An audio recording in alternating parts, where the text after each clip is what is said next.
તો મિત્રો તમે જેમ કે જોયું કે ભજીયાની રેસીપી કઈ રીતના હતી અને અત્યારે ભાઈ અમારું મેનુ આખું તૈયાર થઈ ગયું છે. તમે બધી જોઈ લીધું કે ભાઈ કેરીનો રસ છે, પૂરી છે, બટેટાનું શાક છે, ભજીયા, ચટણી, સંભારો અને ઠંડી ઠંડી વાલી વાલી છાશ.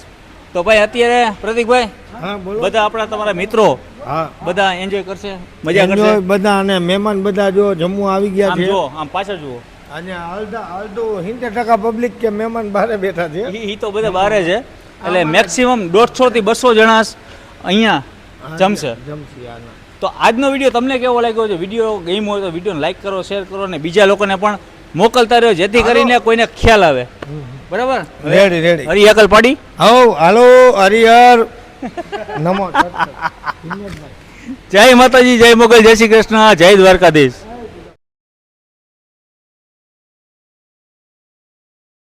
ઘણા દિવસો પછી આજે વરી પાછા આપણે નવી રેસીપી લઈને આવ્યા છીએ અને આજે હું પહોંચ્યો છું મોરબીમાં મારા મિત્રના કારખાનાની અંદર, જે અર્બન ડાય એન્ડ મોલની અંદર આવ્યો છું. અને તમે જોઈ રહ્યા છો ને મારી સાથે છે કોણ ખબર તમને? આ પ્રતિકભાઈ. જય માતાજી. જય માતાજી. આજે તમારે અહીંયા આંગણે કે કારખાનામાં પ્રસંગ છે, શું કઈ જમણવાર છે કે શું? હરખથી આપણે જે ભજીયા છે કે પૂરી શાક, કેરીનો રસ, બસ જમવાનું આયોજન કર્યું છે આપણે. ભાઈ અને આજે એમાં પાછા અમારા રેસીપીની અંદર કોણ છે ખબર તમને? ભૂરાભાઈ. ભૂરાભાઈ આજે ને મસ્ત મજાનું બટેટાનું શાક છાલવાળું બનાવવા જઈ રહ્યા છે. શું છે શું નહીં બધી માહિતી હું તમને આપું છું અને આપણે જઈએ છીએ સીધા ભૂરાભાઈ પાસે. ચાલો, તેલ આવી ગયું છે. ભૂરાભાઈ જય માતાજી. જય માતાજી. રાજભાઈ મોજ. હવે આજે શું બનાવવા જઈ રહ્યા છો તમે? આજે બનાવવા જઈ રહ્યા છીએ ગુજરાતી કાઠિયાવાડી બટેકાનું શાક. ઓકે. રસાવાળું છાલવાળું. છાલવાળા બટેકાનું. એટલે આમ મોજે જ આવશે. આજ કાંઈ નો ઘટે, શાક જ એવું બનાવવાનું. કાઠિયાવાડી શાક. કાઠિયાવાડી શાક. તો હવે એના માટે તમારે આપણે કઈ કઈ વસ્તુ જોશે પહેલા? એના માટે આપણે તલ, તમાલપત્રા, મરચાં, પછી તજ, લવિંગ, તીખા, બાદિયા અને રાઈ. વાહ, ગુજરાતી શાકમાં એટલું આવશે. ઓકે, તો શરૂઆત કરીએ આપણે. ઓકે મિત્રો, પહેલાં આપણે રાઈ નાખી, પછી તજ, બાદિયા, લવિંગનો આપણે મસાલા નાખી. બરાબર. પછી આપણે જીરું ને તમાલપત્રા નાખીને બટેટા એડ કરી નાખી. મિત્રો, છાલવાળા બટેટા છે ને અત્યારે નાખી છે ઉપરથી હિંગ, અને હવે બટેટાનો આખો ત્રાસ જુઓ. ભાઈ આ છે આપણું બટેકાનું ગુજરાતી શાક. હવે આ એકદમ એટલું ટેસ્ટી બનવાનું છે ને કે આપણે અત્યારે કેટલા મેમ્બરની આ રસોઈ હશે ભાઈ? આપણે આ અંદાજિત આપણે 100 થી 150 વાળાની રસોઈ છે. 100 થી 150 વ્યક્તિની. બરાબર. અને ભાઈ ભાઈ ભૂરાભાઈ તો એને અમુક જ જગ્યાએ જતા હોય છે, અને કદાચ તમારે કોઈ નાના મોટા ફંક્શન કરવા હોય તો ભૂરાભાઈના કોન્ટેક્ટ નંબર નીચે આપેલા છે. તમે ફોન કરીને મોરબીની આજુબાજુના વિસ્તારમાં અથવા ગામડામાં હળવદ, ધાંગધ્રા, બરાબર ને, ક્યાં ક્યાં જશું આપણે? ઓલ ગુજરાતમાં ગમે ત્યાં આપણે જઈએ. ગમે ત્યાં. બરાબર. અને આજની આ તમારું આપણું કયું કારખાનું? અર્બન ડાયનમાં અત્યારે શું ફંક્શન છે આપણો? આપણું ફંક્શન છે સ્પેશિયલ પ્રદીપભાઈને રસ ખવડાવવાનો પ્રોગ્રામ. હા. સાથે બટેકાનું રસાવાળું શાક, બટેકાનું ગ્રેવી રસાવાળું શાક ખાવાનું છે આજે આપણે. પૂરી અને બટેટાના રસાવાળું શાક અને સાથે કેરીનો રસ. ભાઈ આનંદ આવશે આજે ખરેખર. તમે જોતા રહેજો અને ઘરે પણ તમે બનાવતા રહેજો. સાથે સાથે સ્પેશિયલમાં આપણે ભજીયા. હા ભાઈ, જો ભજીયાની રેસીપી પણ આવશે. ઘણા બધા લોકો મને પૂછતા હતા કે ભાઈ રાજભાઈ ભજીયાની રેસીપી અમને આપો. હવે આજે એમાં ભૂરાભાઈ આપણને પૂરેપૂરી રેસીપી આપશે. પણ આજે અત્યારે છાલવાળા બટેટાનું શાક અત્યારે આપણે બનાવવા જઈ રહ્યા છીએ અને આની ઉપર પડ્યું છે અત્યારે મીઠું. બરાબર. અને ભૂરાભાઈ આમાં કેટલો આમ પ્રોસેસમાં કેટલી વાર લાગે? અને મિનિમમ અડધો પોણો કલાક થઈ જાય બટેટા અને શાક બનવામાં. ઓકે. તો મિત્રો અત્યારે આપણું શાક બની રહ્યું છે અને આ જ્યાં સુધી આમ સતળાઈ ના જાય, પાકી ના જાય ત્યાં સુધી આપણે 5 થી 10 મિનિટ વેટ કરશું આની. હા, આની ઉપર આપણે હળદર છાંટી દઈએ એટલે હળદર બટેટાની હારે પાકી જાય.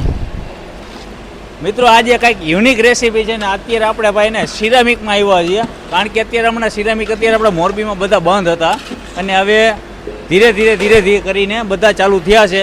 અને ખાસ કરીને તમે અત્યારે જુઓ, અત્યારે આપણે અર્બન ડાય એન્ડ મોલની અંદર આપણે આવ્યા હતા અને પરમ મિત્ર એવા આપણા પ્રતિકભાઈ અને એમના બધા ફ્રેન્ડ સર્કલો, એમના શેઠિયાઓ બધા સાથે છે. બધા સાથે છે ને હમણાં બીજા મહેમાન ગ્રુપ વાળા બધા આવશે ઓકે જમવા સાંજે ભાઈ 7 વાગે. હું પેલા ભૂરાભાઈ આગળ વાત કરી લઉં. ભૂરાભાઈ આ શું છે આપણે? આ છે આપણે આદુ લસણની ગ્રેવી. એ તમે લાસ્ટમાં કેમ નાખી? એ લાસ્ટમાં નાખી કેમ પહેલાં નાખી તો બરી જાય, તેલની સાથે બરી જાય, એનો ટેસ્ટ નો આવે, સ્વાદ નો આવે કોઈ. જો ભાઈ, ઉપરથી નાખી તો એનો સ્વાદ એવો ને એવો રહે.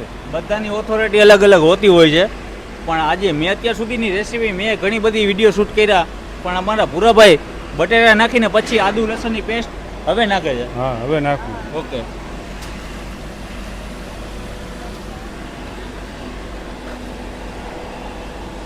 બટેટાનું શાક હોય એ પ્રમાણે આપણે આમાં લસણ ને આદુની પેસ્ટ નાખવાની. આમાં માપતાલ કંઈ નહીં મળે ભાઈ, કારણ કે અત્યારે અમારે મેક્સિમમ 100 કે 125 માણસની રસોઈ છે.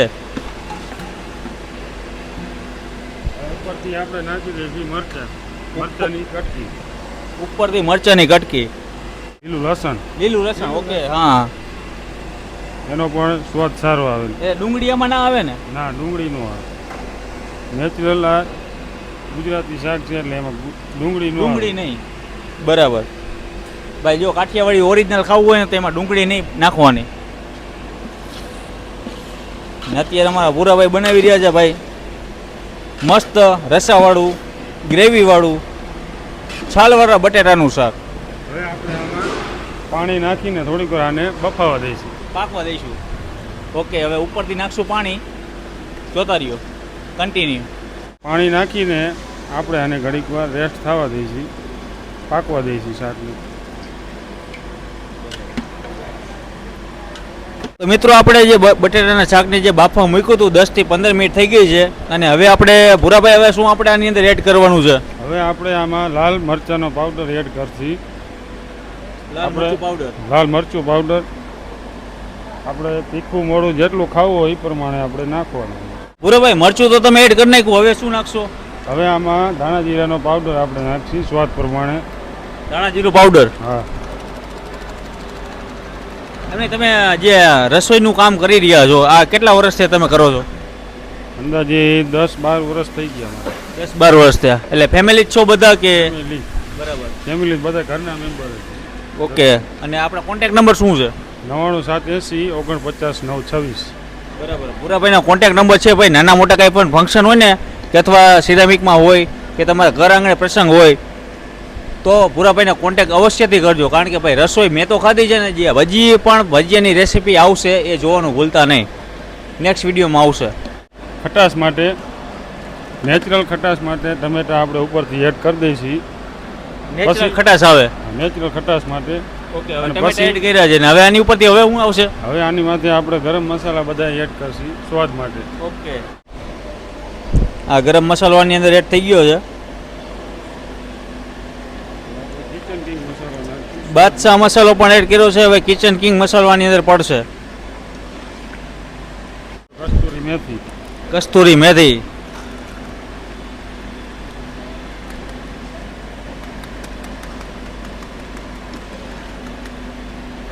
મિત્રો, આ જોઈને તો તમને મોઢામાં પાણી આવતું હોય છે અત્યારે, પણ હવે જ્યારે ને આજે એકદમ ગ્રેવી ટાઈપ થઈ જશે અને જે ખાવાની જે મજા હશે, હવે આની અંદર તો હજી ભૂરાભાઈ શું એડ કરશે એ આપણે 1 by 1 જોતા રહીશું. ને અત્યારે નાખી રહ્યા છે લીલી ધાણા ભાજી. હવે આપણે આમાં ઉપર લીલી ધાણા ભાજી નાખીને આપણે સ્કીપ કરી દઈએ. બરાબર. હવે આને કેટલો ટાઈમ હવે કઈ પતી ગયું કે હજી કઈ આવશે? પૂરું. આ બની ગયું. હવે આને કેટલો ટાઈમ પકાવવાનું છે? બસ હવે પકી ગયું, પાકી જાય એટલે 10 મિનિટમાં ઉતારી લેવાનું. એટલે શાક આપણું ઓલરેડી તૈયાર. તો મિત્રો ભાઈ, બધાની અલગ અલગ રીત છે બનાવવાની, અને જેમ જોયું કે આગળ કે ભાઈ ભૂરાભાઈએ આદુ અને લસણની પેસ્ટ લાસ્ટમાં નાખી. એનું કારણે આપણે પૂછ્યું ભાઈ કેમ, તો એમને કીધું કે ભાઈ આદુ લસણની બરી જાય એના માટે આપણે લાસ્ટમાં નાખીએ છીએ. ભાઈ બધાની બનાવવાની રીત અલગ અલગ હોતી હોય છે, તો તમે પણ આવી રીતના બનાવજો અને ઘરે ટ્રાય કરીને તમારા મહેમાનોને ખવડાવજો અથવા પરિવારને સાથે બનાવીને ખાઈજો, મજા આવશે. તો ભૂરાભાઈ, હવે આ ઓલરેડી કમ્પ્લીટ ને? ઓકે, હવે 10 મિનિટ પકાવી એટલે કમ્પ્લીટ આપણું શાક. ભૂરાભાઈ આપણને હજી એક રેસીપી આપવાના છે, હવે એ આવશે ભજીયાની રેસીપી. તો નેક્સ્ટ વિડીયો માટે તૈયાર રહીજો ભજીયાની રેસીપી માટે. અને મોજ કરતા રહેજો. અને પોરબંદરના મિત્રો મારા જે વિડીયો જોઈ રહ્યા છે એ મને ખાસ કહેતા હતા કે રાજભાઈ મને ભજીયાની રેસીપી આપો. તો ભજીયાની રેસીપી આપણા ભૂરાભાઈ તમારા માટે લઈ આવ્યા છે. અને એમાં લીલી ચટણી, મીઠી ચટણી કઈ રીતના બધી બનતી હોય છે તમને 1 by 1 બધી પ્રોસેસ આપતો રહીશ. તો આજનો વિડીયો તમને સારો લાગ્યો તો વિડીયોને લાઇક શેર ફોલો કરતા રહ્યો. બાકી આ વિડીયો વધુમાં વધુ શેર કરો અને ભૂરાભાઈને કોન્ટેક કરો. જય માતાજી.